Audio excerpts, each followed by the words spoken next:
बिस्मिल्लाहिर्रहमानिर्रहीम। अस्सलाम वालेकुम वरहमतुल्लाहि वबरकातुहू।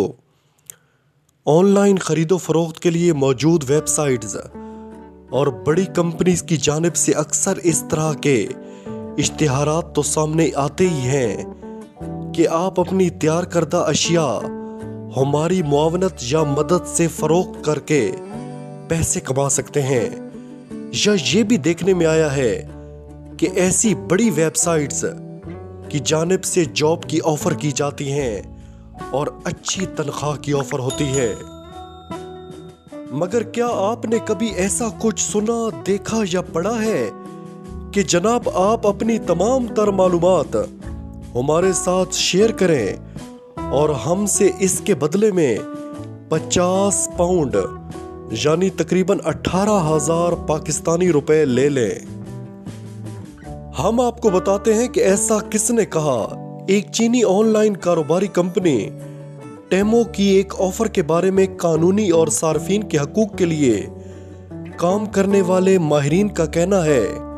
ई रिटेलर टेमो की जानिब से नकद रकम देने पर तशवीश है। ये मुमकिन तौर पर एक बड़े मसले को जन्म दे सकता है।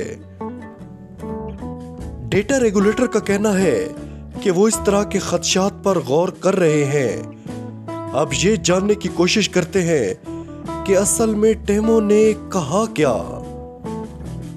सोशल मीडिया पर वायरल होने वाले टेमो की एक तशहीरी मुहिम में हिस्सा लेने वालों को 50 पाउंड तक मिलते हैं, लेकिन इन्हें जाती डेटा खासी तादाद में मुस्तकिल तौर पर इस कंपनी के हवाले करना होता है। ये गिले शिकवे तो एक जानिब, मगर टेमो का इसरार ये है कि वो जो कुछ कर रहे हैं वो मयारी सनती अमल है और इसमें बुरा ही क्या है। टेमो एक चीनी मालकियत वाली ऑनलाइन मार्केट है जिसे 2022 में अमेरिका और गुज़श्ता साल बरतानिया में लॉन्च किया गया था। इसे इंतहाई सस्ते दामों सामान फरोख्त करने के लिए जाना जाता है, लेकिन इसे सियासतदानों की जानिब से तनकीद का सामना करना पड़ा है और अमरीकी हुकूमत की तहकीकात में ये बात सामने आई है कि टेमो पर तैयार की जाने वाली मसनूआत जबरी मुशक्कत से तैयार की गई होंगी। टेमो की जानिब से नए सार्फिन को शेयरेबल लिंक का इस्तेमाल करते हुए दूसरे लोगों को साइन अप करने के लिए 24 घंटे का वक्त दिया गया है ताकि इनमें से हर एक को 40 से 50 पाउंड के दरमियान नकद इनाम मिल सके, जो इनके पेपल अकाउंट्स या टेमो स्टोर क्रेडिट में अदा किया जाता है। मौजूदा टेमो अकाउंट्स होल्डर भी इसमें हिस्सा ले सकते हैं, लेकिन ऐसा लगता है इस तरह के इनामात के लिए कुछ ज्यादा करना होगा।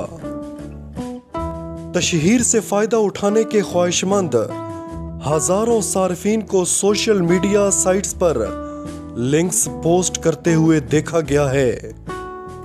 सबसे ज्यादा जांच पड़ताल हासिल करने वाले सेक्शन में कहा गया है कि लागू कानून के जरिए ममनू हद के अलावा शुरका कंपनी को इश्तिहारात या तशहीरी मकासद के लिए अपनी तस्वीर, नाम, आवाज, अपनी राय, बयानात और रियासत से मुतल्लिक मालूमात को इस्तेमाल करने और शाया करने की इजाजत देते हैं। इसमें मजीद कहा गया है कि ये दुनिया भर के किसी भी मीडिया में सामने आ सकती हैं और ये मुस्तकिल तौर पर हो सकता है।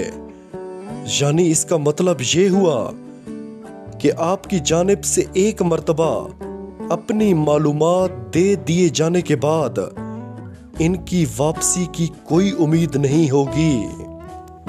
या सादी जबान में कि आपके टेमो को दी जाने वाली मालूमात की कोई एक्सपायरी डेट नहीं। तेजी से बढ़ती हुई चीनी कंपनी ने अपने एक बयान में बताया कि टेमो सार्फिन की मालूमात सिर्फ अपनी सर्विस की फराहमी और सार्फिन के तजर्बे को बेहतर बनाने के लिए जमा करता है। टेमो के एक तर्जमान ने कहा कि बहुत सी कंपनियां और मुख्तलिफ सनतों में तोहफे देना आम बात है। उन्होंने मजीद कहा कि अगर ये मियारी शराइत व ज़वाबित खबरों के काबिल हैं, तो हम आप पर जोर देते हैं कि आप मुनसिफाना रहें। ताहम माहिरीन ने टाइमों की इस तशहीरी मुहिम के बारे में तशवीश का इजहार किया है। ये ऑफर सोशल मीडिया पर वायरल हो रही हैं, जिनमें नौजवान भी शामिल हैं। लेकिन सार्फिन को यकीनी तौर पर इस बात पर गौर करना चाहिए कि क्या वो नकद रकम के बदले में इस हिसास डेटे को देने में आसानी महसूस कर रहे हैं। तंजीमों को इस बारे में वाज़ेह और शफाफ होना चाहिए कि वो लोगों की ज़ाती मालूमात कैसे और क्यों जमा करते हैं और इस्तेमाल करते हैं, और इस बात को यकीनी बनाते हैं कि लोग मुकम्मल तौर पर बाखबर रहते हुए फैसला कर सकें कि आया इनका डेटा किसी के हवाले किया जाना चाहिए या नहीं। इसके साथ साथ नकद मरात या तवील बाज औकात नाकाबिल फहम राजदारी की पॉलिसियां और शराइत ये फैसला करते वक्त फैसला ज्यादा मुश्किल और गैर मुतवाज़न बना सकती हैं कि आया हमें इनफरादी तौर पर किसी सर्विस को इस्तेमाल करने के लिए अपने डेटा से हिस्सा लेना चाहिए या नहीं। कानूनी माहिरीन का कहना है कि ये बरतानिया के डेटा प्रोटेक्शन कवानीन की खिलाफ वर्जी हो सकती है, जिसके तहत सार्फिन की रजामंदी को आज़ादाना तौर पर देने, मखसूस करने और वापस लेने के काबिल होना जरूरी है, ताकि इसे डेटा प्रोसेसिंग की वजह के तौर पर इस्तेमाल किया जा सके। उन्होंने कहा कि अगरचा हमेशा पाबंदी नहीं होती, लेकिन खिदमात की फरामी को ज़ाती डेटा के इस्तेमाल की रजामंदी से मशरूत करना अक्सर इस बुनियाद पर गैर कानूनी होगा कि सारिफ को इस रजामंदी की फरामी में आज़ादाना इंतखाब के काबिल ही ना समझा जाए। जब भी इस तरह के मुआहदे की पेशकश की जाती है तो हमें हमेशा ये देखना चाहिए कि इसका नतीजा क्या होगा और हमारा कितना डेटा जमा किया जाएगा, इसे किस तरह इस्तेमाल किया जाएगा और क्या हम इससे मुतमईन हैं।